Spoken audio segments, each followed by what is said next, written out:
Sean todos y todas bienvenidos y bienvenidas una vez más a Tendencias de Estado. Qué privilegio reencontrarnos. Bueno, nosotros ansiosos de que llegue el fin de semana, nos pasamos de lunes a viernes repasando en Tendencias 2.0 nuestro programa hermano en estudio 88 ahora en su nuevo horario a las 8 de la mañana, las incidencias y las tendencias más importantes en términos de los negocios, de la gerencia, de la tecnología, del marketing.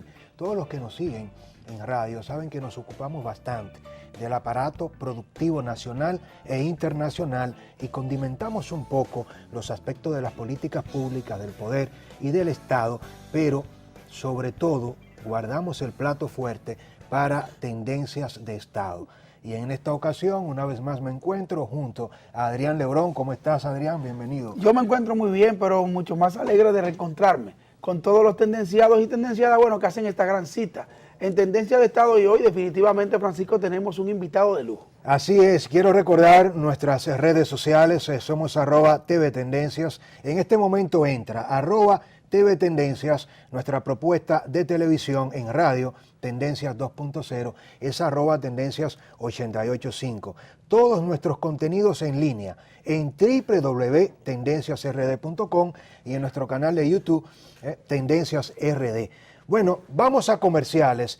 Al regreso, el programa se viste de gala con un político estadista que es, sin lugar a dudas, uno de los jóvenes que ha logrado representar de la manera más determinada y contundente a toda la generación de relevo, triunfando desde su adolescencia, formándose y preparándose para decir que el poder tiene espacio en la juventud, no solo por ser la juventud una categoría en República Dominicana con cuota de poder, sino que en él se acompaña el talento, el éxito, la experiencia y la formación de un sagaz político, Víctor Gómez Casanova, en Tendencia de Estado. Comerciales y al regreso, plato fuerte.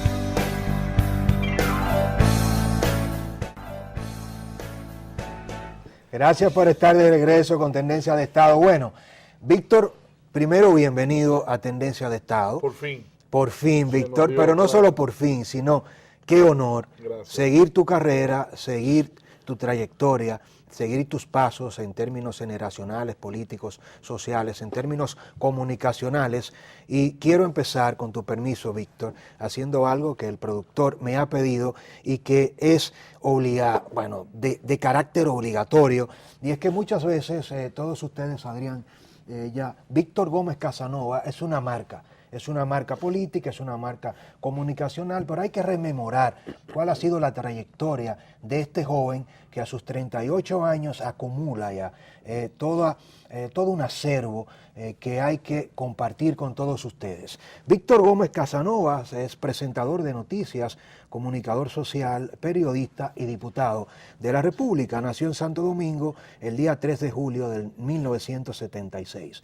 A sus 38 años de edad acumula una gran experiencia en el ejercicio de la comunicación y de la política. Es hijo del ex canciller y actual juez del Tribunal Constitucional, doctor Víctor Gómez Vergés, y de la señora Carmencina Casanova de Gómez Vergés. Es casado desde hace 18 años con su señora Clara Tejada, padre de 2 hijos, Víctor Fernando de Jesús, de 16 años, y Edwin Osvaldo de Jesús, de 14 años. Hasta aquí el componente familiar que acompaña al éxito en la carrera de Víctor Gómez. Vamos a lo académico e intelectual. Víctor Gómez Casanova se inició desde muy temprana edad viajando y acompañando a su padre en una carrera diplomática, y esto lo llevó a estudiar en importantes colegios y universidades de distintos países del mundo, tales como la Ciudad del Vaticano en Roma, Italia, Madrid, Londres, Buenos Aires, Filadelfia, Washington, en Estados Unidos. Estudió periodismo. Bueno, comparte junto a toda esta carrera académica, una carrera política que empieza como comunicador social. En ambas se inició muy joven. Ya para el año de 1996, apenas a los 19 años, era presentador de noticias del noticiario Centro Noticias del Canal 4, aquellos años que marcaron a toda una generación, incluso a la anterior a nosotros, en radio Televisión Dominicana, luego pasó a ser presentador del noticiario Mundo Visión de Color Visión, Canal 9, posición que ocupó durante 9 años. Desde el año 2000 hasta el año 2012 trabajó como analista, comentarista, reportero y entrevistador del programa El Gobierno de la Mañana en la emisora Z101. Hoy es productor del programa El Sol de la Mañana, que se transmite diariamente por la emisora Sol 106.5, asumiendo un gran liderazgo en una transformación de su experiencia como comunicador. Además, produce su programa de televisión, radio e internet, Víctor en Vivo, que se transmite todos los días de lunes a viernes de 10 a 11 de la noche. Ha sido columnista de los periódicos y diarios Hoy y Listín Diario. Actualmente maneja temas de interés social, económico y político, además de trabajar temáticas de reflexiones, de crecimiento y superación personal en su página web victor.do.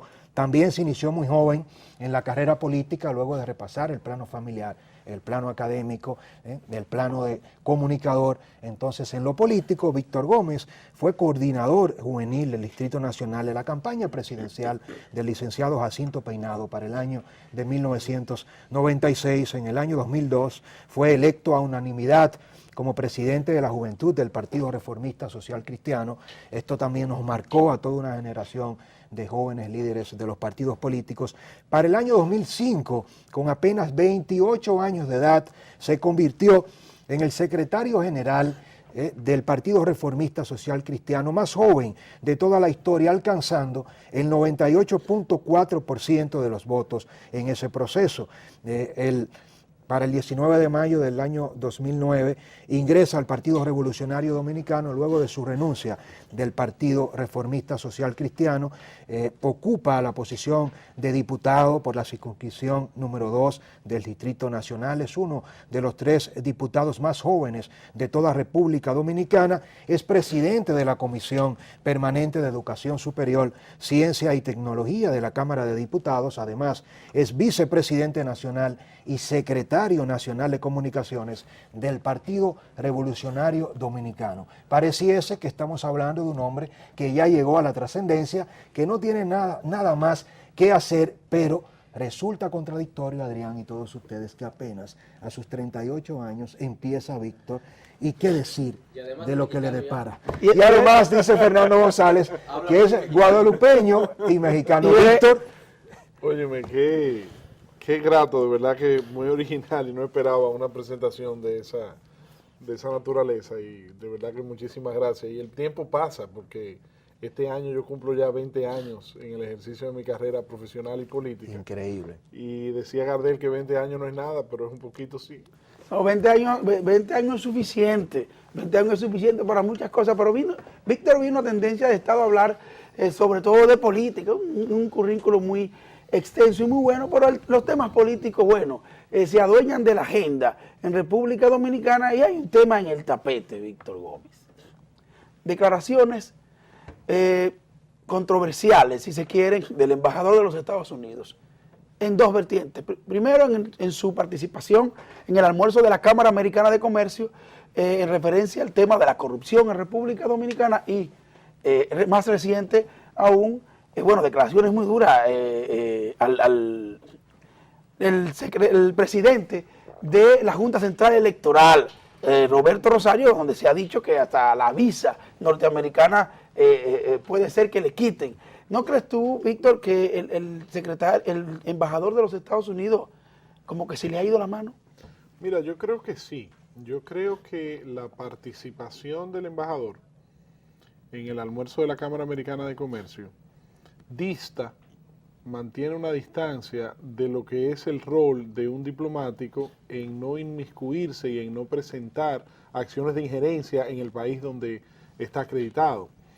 Eso es parte de la norma diplomática desde los acuerdos de Viena, eso es parte de la normativa diplomática internacional desde la Convención de Viena, pero él también, yo creo que excede un poco en su presentación cuando dice: los que no estén de acuerdo con esto que yo planteo o consideren que es una injerencia, pues que nos devuelvan la visa. Creo que ahí el embajador demuestra quizás lo hizo no con la intención de que produjese esa situación, pero la produjo, porque a veces uno tiene que tener, cuando uno ocupa ciertas posiciones, uno tiene que tener tanto cuidado con lo que uno dice, porque no lo está diciendo cualquier ser humano, no lo está diciendo cualquier persona, sino lo que representa, y él está hablando en nombre, nada más y nada menos, que del presidente y del gobierno de los Estados Unidos, que es el principal socio comercial de la República Dominicana, y un país con una gravitación en lo económico, en lo social, en lo político, sobre nuestro país y sobre todo el mundo. Ahora bien, eso es en cuanto a la forma. En cuanto al fondo, él no dijo nada que no hubiese dicho anteriormente. Sí, sí, ya es recurrente. Exacto. Ya él se había manifestado y se había pronunciado en sus quejas contra la corrupción, en sus quejas contra lo que él llama o lo que él considera un procedimiento irregular en la nacionalización o en la entrega de documentos para indocumentados ilegales extranjeros en nuestro país. Gracias a Dios, el presidente de la Junta Central Electoral, el magistrado Roberto Rosario, ha asumido una actitud muy firme, muy valiente y muy decidida.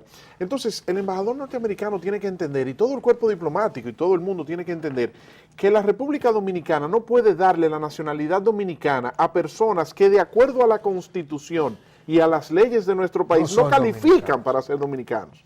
Yo no puedo ir a Estados Unidos a exigirle a los Estados Unidos que le den la nacionalidad a muchos dominicanos ilegales que están allá, que no cumplen con los requisitos que establece la Constitución y las leyes de los Estados Unidos para ser ciudadanos norteamericanos.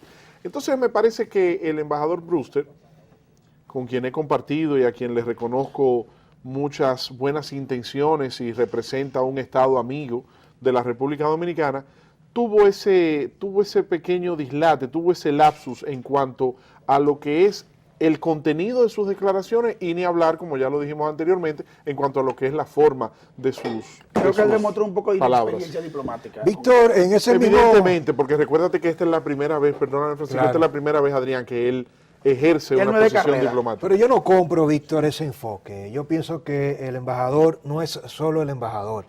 Todos nosotros hemos estudiado cómo se maneja la diplomacia estadounidense en cuanto a su política exterior y sabemos muy bien que hay objetivos planteados y cada país juega un rol en una agenda determinada.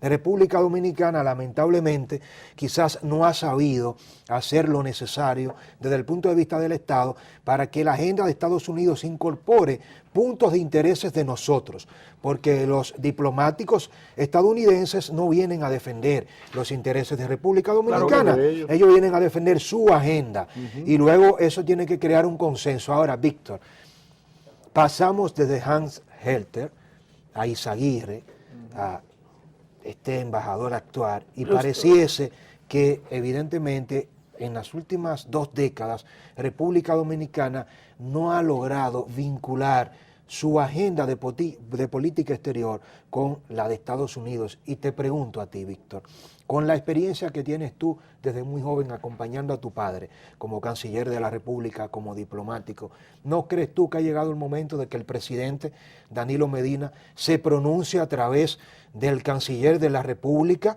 poniendo de manifiesto un stop a esto que puede degenerar en un conflicto, primero de opinión pública como ya lo tenemos, y segundo político, porque esto no está nada bien?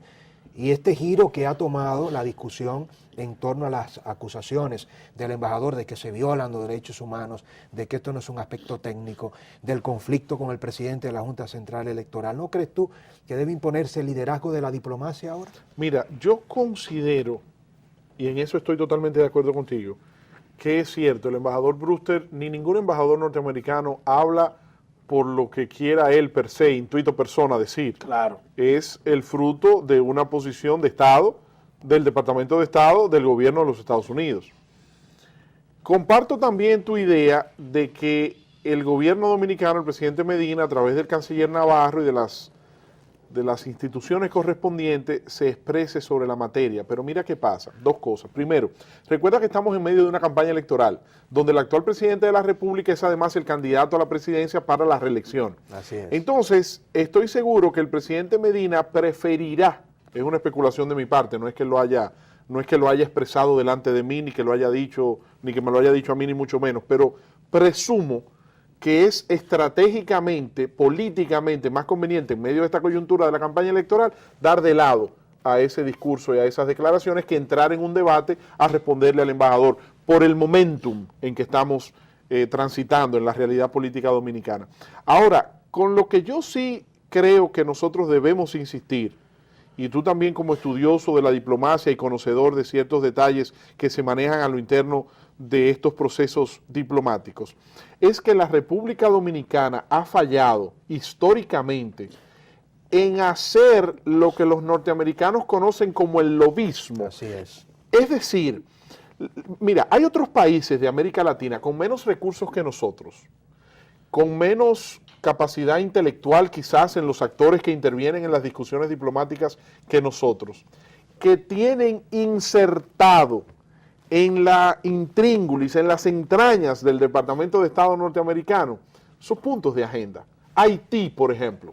Haití es un país que tiene muchas limitaciones económicas y que tiene una serie de problemáticas, sin embargo nunca ha descuidado el hacer dentro del Departamento de Estado y en las cancillerías de los principales países del mundo el trabajo que le corresponde para sus intereses y para sus puntos de agenda. Pero no es porque no lo descuide, Víctor, es porque a él lo escuchas más. Es decir, la diplomacia dominicana puede querer hacer el esfuerzo que quiera hacer. Ahora, que el Departamento de Estado, a la hora de oír al embajador dominicano y al embajador haitiano, van a escuchar al embajador haitiano, porque a ese es que ellos quieren oír, no importa las razones que podamos tener. Sí, pero también de parte de la diplomacia dominicana, porque tú mencionabas, por ejemplo, a Hans Hertel y tú mencionabas a Izaguirre, pero yo me voy más atrás. Nos vamos desde los tiempos de Pastorino, desde los tiempos de Don Arinac, y se mantiene una constante. Línea es la coherencia. Exacto, fíjate tú que hay un divorcio, como tú muy bien planteas, entre lo que es los puntos de interés de la agenda dominicana versus los puntos de interés de la agenda estadounidense. Entonces yo creo que nosotros hemos fallado y creo que deberíamos ser más proactivos en saber trabajar la diplomacia estadounidense, haciendo saber los puntos de vista dominicanos, los puntos de agenda de interés dominicano en el Departamento de Estado. Bueno, brillante, Víctor. Con tu permiso vamos a marcar la primera pausa comercial. Al regreso, a propósito de diplomacia y de agenda, el tema centro va a ser el análisis del pacto entre el Partido de la Liberación Dominicana y el Partido Revolucionario Dominicano con Víctor Gómez Casanova. Al regreso, mucho más en Tendencias de Estado. Gracias por continuar con nosotros, Víctor.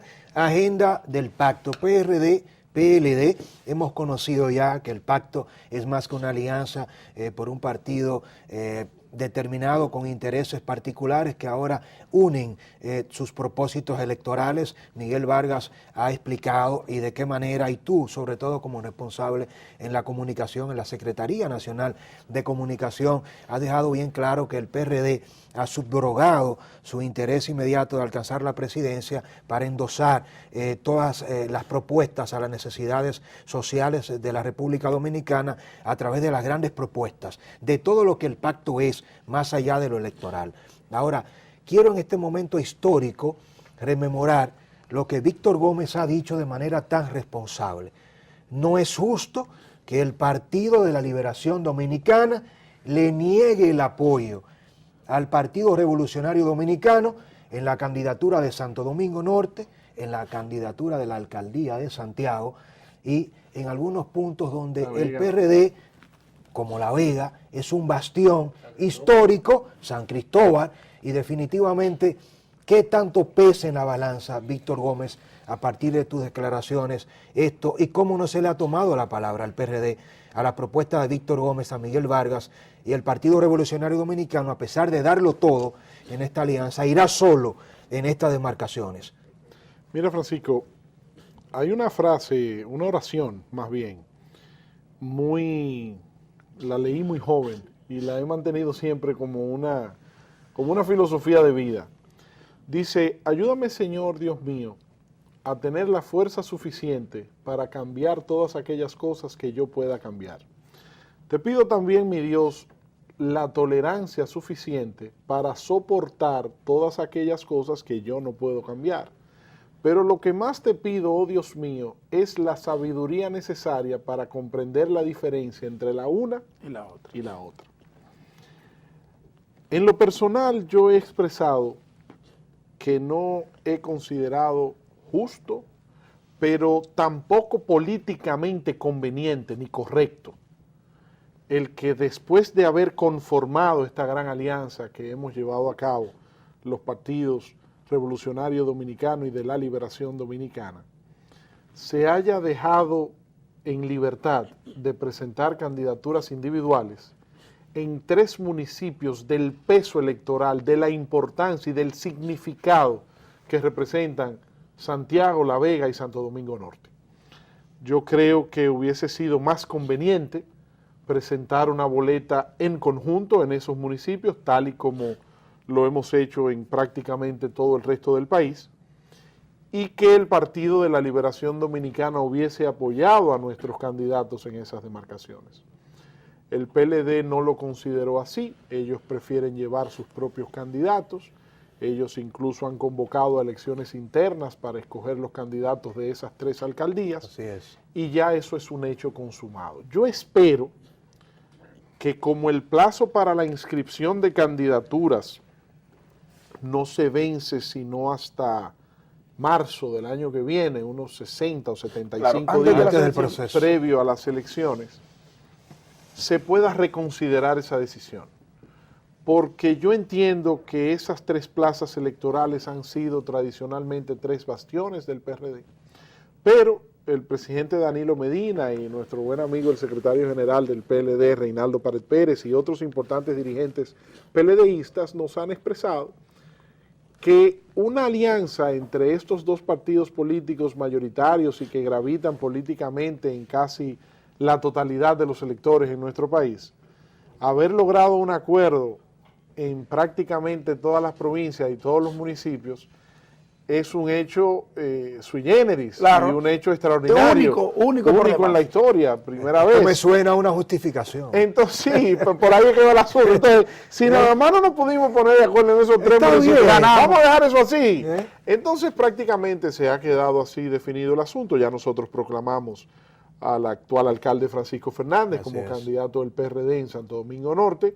También proclamamos a don Fausto Ruiz, exalcalde de La Vega, como candidato alcalde nuestro en La Vega, y al actual alcalde Gilberto Cerulle como candidato nuestro. ¿Y qué pasa con Santo Domingo Oeste? ¿Por qué no se ha tomado una decisión? Santo Domingo Oeste. Esa plaza le corresponde al PRD. Sí, ahí ¿por qué no se ha tomado una decisión ahí? Porque el presidente del partido... Radamés González, Francisco Peña. Radamés González, nuestro amigo el diputado Radamés González, está el actual alcalde Francisco Peña. Un buen Peña, prospecto. está el exalcalde Francisco Peña Padre. No, pero creo que con Francis no hay ninguna posibilidad, el actual alcalde. Sí, pero lo que pasa es que el presidente de nuestro partido, que es el ingeniero Miguel Vargas, tiene una agenda de proclamación, un calendario de proclamación de candidaturas, y todavía no le ha llegado el turno a lo de Santo Domingo Este, pero en los próximos días él estará completando estas actividades de proclamación y proclamará el candidato. Pero Víctor, antes de que entre Francisco, quiero hacer una acotación, principalmente la candidatura de Santo Domingo Norte y, por ejemplo, Santiago.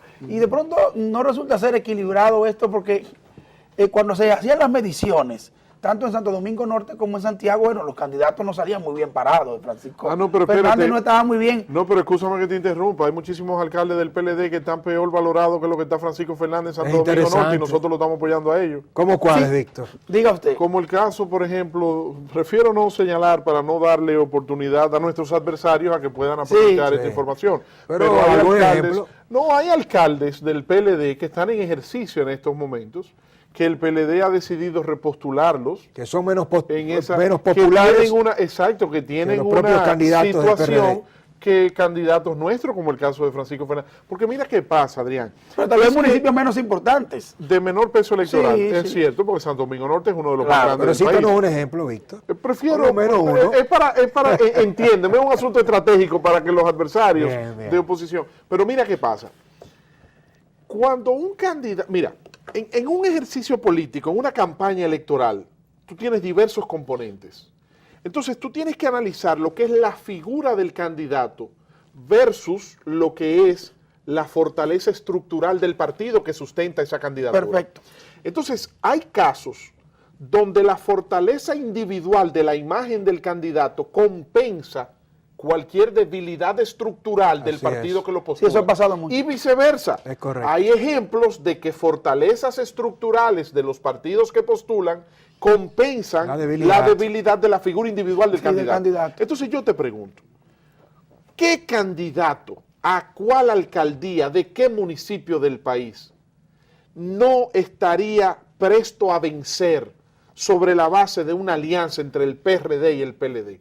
Es una candidatura imbatible porque presenta las dos maquinarias políticas, las dos estructuras partidarias de mayor fortaleza. Si a eso tú le sumas el aporte, la fuerza que significan otras organizaciones políticas que entran dentro del acuerdo, que aportan también importantes cantidades de votos por Claro. regidores y por directores de distritos o vocales en distritos municipales que aportan también, óyeme, sería prácticamente imposible. Lo que sí arriesgaría la posibilidad de que un candidato nuestro, ya sea del PRD o del PLD, pudiese obtener el triunfo en esas demarcaciones, es precisamente si nos vamos divididos. Víctor, tres aspectos fundamentales del pacto que quizás se han analizado muy poco y tú eres de los actores, de los arquitectos más calificados para opinar sobre estos tres aspectos. ¿Cuáles son? Número uno, la posibilidad de que el PRD venza al PLD en estos municipios y plazas electorales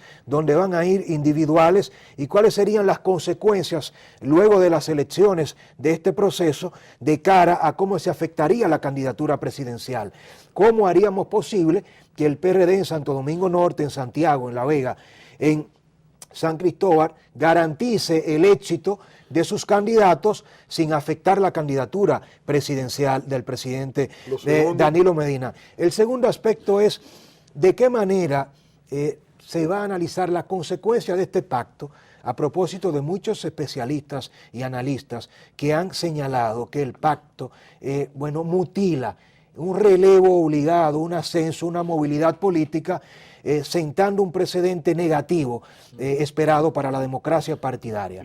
Y lo tercero, Víctor, tiene que ver con algo muy preocupante, y es que se dice que hay sectores dentro del Partido de la Liberación Dominicana que apuestan a que al PRD fracase en cuanto a la capacidad de aportar votos en el proceso de cara al compromiso que esto supone para con la cuota de poder que establece el mismo pacto. Okay. Es decir, hay una intención de que los votos que el PRD pueda aportar los gane el candidato traídos por el PLD para evitar que se dé un desplazamiento natural, porque todos los puestos que ocuparían los líderes del Partido Revolucionario Dominicano como resultado de un 20%, que la factura no de un clara. 25%. Imagínate al PRD con un 25% de los votos aportados al proceso. Entonces, ¿cómo el PLD perdería esa misma proporción en las plazas que le tocaría por la participación? Abusando de todo el talento y la capacidad de Víctor Gómez como analista, vamos a ir a la pausa y al regreso respondemos estos tres aspectos. Okay. Pausa y al regreso mucho más con Víctor Gómez Casanova.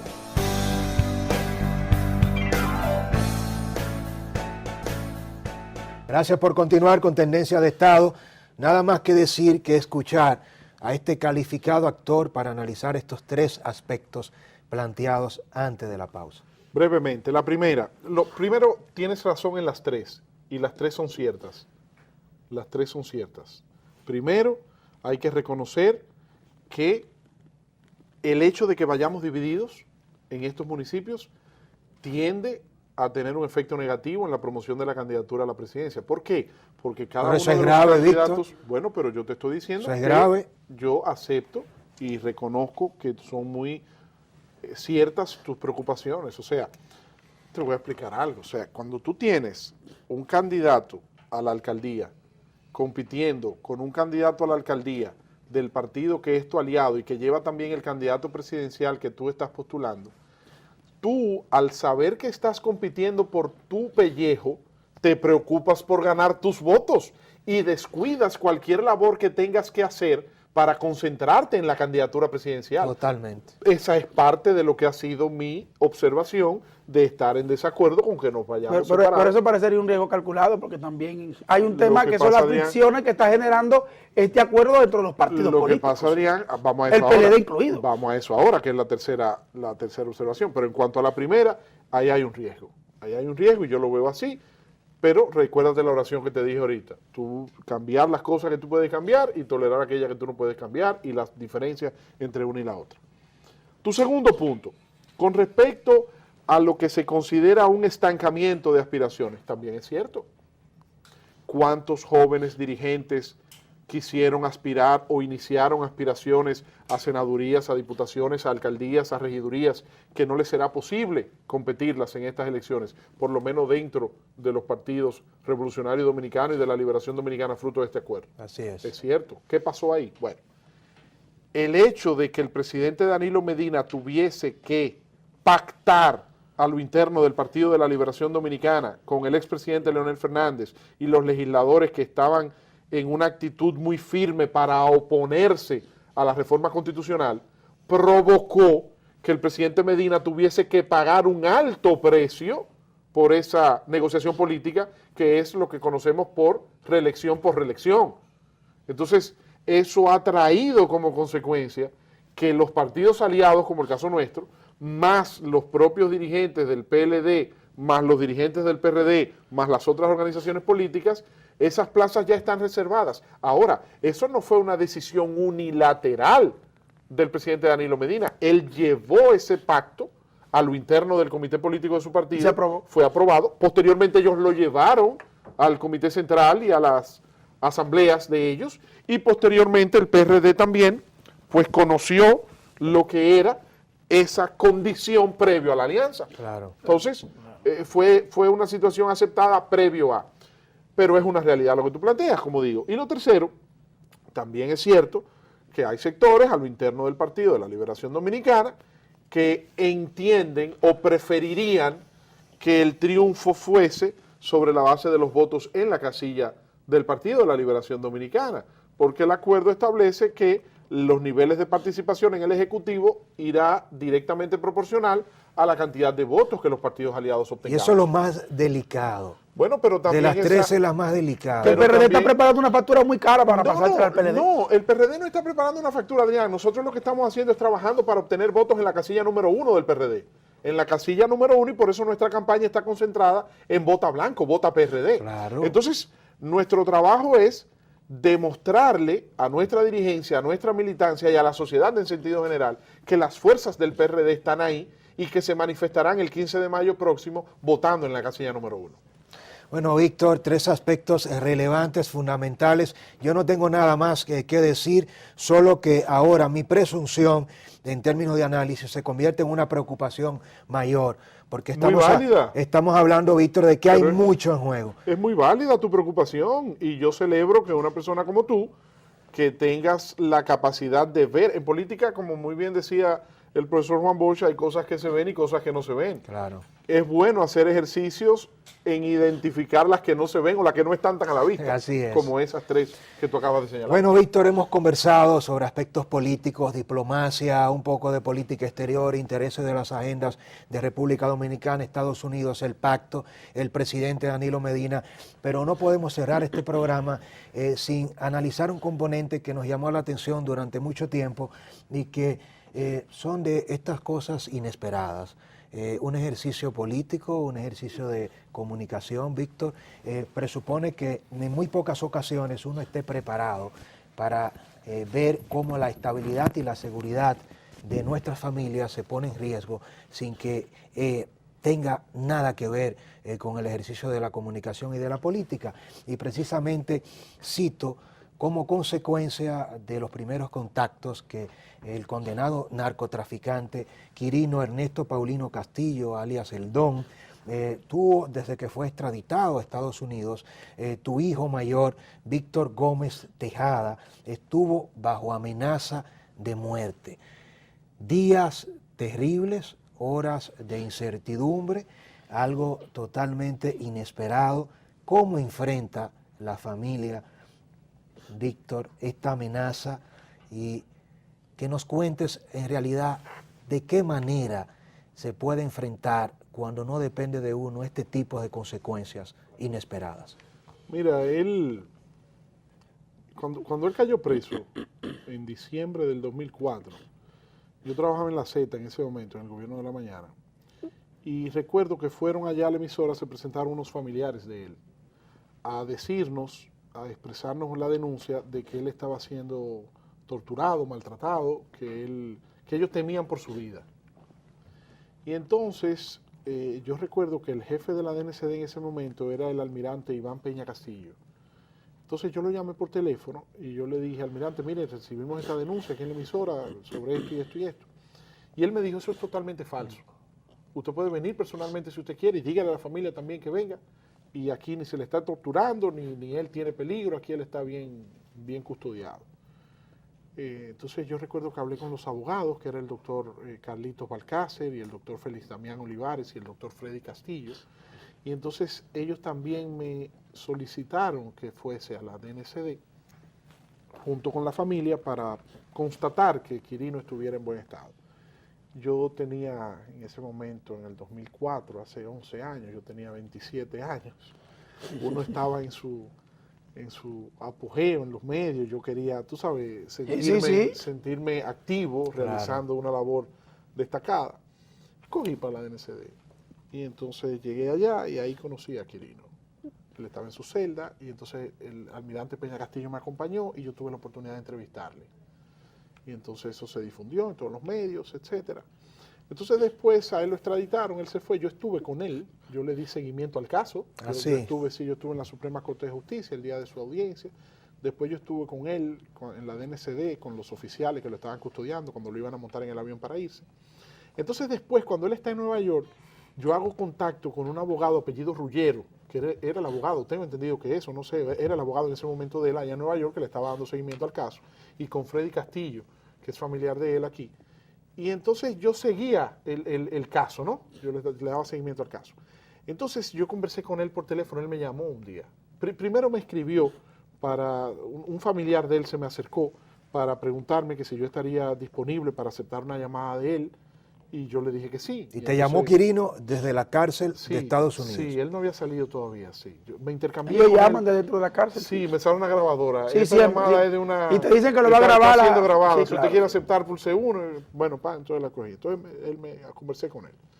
Entonces él me dijo, yo estoy aquí detenido, pero a mí me gustaría hacer saber algunas cuantas cosas que se han dicho sobre mí, que no son ciertas, y de mi familia, etcétera, etcétera.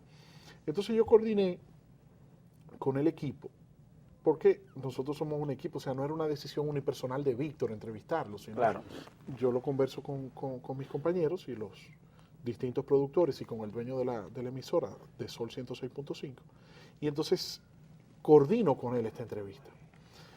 ¿Estuvieron de acuerdo, Víctor, tus compañeros? En principio sí, y me autorizaron a seguir los contactos para hacer la entrevista. Entonces, aparentemente, ellos estuvieron conversando, se filtró la información, se supo, ¿no?, de que nosotros estábamos en esos aprestos, de que habían contactos para esos fines. Entonces empezaron a intervenir distintas personas sobre el peligro de esa entrevista, directamente desde la cárcel, de Quirino poder hacer una serie de denuncias y expresar una serie de cosas sin tener la prueba de lo que, o constatar la veracidad de lo que él estuviese diciendo, afectando honras de otras personas. Esos planteamientos vinieron desde dentro, me imagino, de la dirección de la emisora. Sí, así es. Pero fruto de las discusiones con otros actores, ¿no? Entonces decidimos no hacer la entrevista. Entonces, en ese trayecto se le acercó a mi madre una persona. Luego que ustedes toman la decisión. No, nosotros estábamos, digamos, discutiendo el tema, ¿no? Y entonces mi madre me llama un día y me dice que una persona mi hijo ya está viviendo fuera del país, pero en ese momento mi hijo salía de bien tempranito a las 5 de la mañana, iba al gimnasio, él era el que abría el gimnasio y yo lo acompañaba, él me despertaba y yo iba con él. Entonces la persona le dijo a mi madre que ellos sabían que mi hijo todos los días a las 5 de la mañana iba a ese gimnasio. Wow. Y que lo observaban y que no me involucrase en tener la entrevista ni que no insistiera con ese tema. En hacer la entrevista. ¿Y cuál fue la reacción de tu madre, doña Carmencina? La reacción tuya. Bueno, yo te voy a ser sincero. Yo hubiese preferido, te lo digo con toda sinceridad, nunca haberme involucrado en este tipo de situación. Porque... Tu hijo. Exacto. Que vale la pena. O sea, tú quieres hacer un trabajo, en ese momento, como te digo, yo estaba, o sea, si hubiese sido hoy, yo no lo hago. O sea, si va La experiencia de hoy. Sí, o sea, pero por eso que dicen que los años no pasan en balde. O sea, hoy puede ir al emisor, un familiar, y decir, mira, mi familiar está preso y está en la DNCD y lo van a matar. Y yo, bueno, vamos a llamar al hombre y vamos a averiguar y que las autoridades, pero no quizás tomar con tanto empeño el tema como lo hice en ese momento, pero son cosas... ¿Cuál es tu aprendizaje en términos familiares, Víctor? Que hay lo que situaciones sentiste ahí, lo que viviste, cuando ves a tu ¿qué hijo tanto en te el médico? marcó? Hay situaciones, Francisco, en que la vida te presenta casos en lo que sin tú darte cuenta, por lo que tú haces per se, involucras a terceros que no tienen nada que ver con eso. Entonces ahí ya tu responsabilidad sobrepasa lo que es tu propio ser. Y ya tú involucras a terceras personas. Entonces hay que ser muy cuidadoso con eso. Es un mundo, lamentablemente, es un mundo muy cuestionado. ¿Sacaste a tu hijo luego del lugar donde estaba? Sí, pero no por eso. Para serte sincero, yo siempre le acompañaba en las mañanas, pero él está fuera ahora porque él es futbolista, él se dedica a jugar fútbol desde muy pequeño, le gusta mucho. Y entonces un español, amigo, lo vio, le vio talento, condiciones, se lo llevó a un tryout a España, un equipo lo vio y lo tienen allá. En buena hora. Un prospecto. Bueno, en buena hora. Víctor, gracias por compartir. A ti, Francisco, gracias, Adrián, gracias a todo el por estar público con de nosotros. Tendencias. Tendencias de Estado tiene un compromiso con el talento, con la capacidad. Seguimos tu carrera de cerca. Estamos orgullosos de compartir intereses comunes nacionales e intereses políticos partidarios y coincidir con la juventud, con el talento y sobre todo con esta visión que tiene Víctor Gómez Casanova, que me llama la atención. Y te despedimos diciéndote, Víctor, el éxito lo has conquistado y cuánto le tocará al país como consecuencia de ello. Muchas gracias. Amén. A todos ustedes, gracias por estar próxima entrega en compañía de la propuesta de Tendencia de Estado. Será hasta el próximo fin de semana. Dios les bendiga.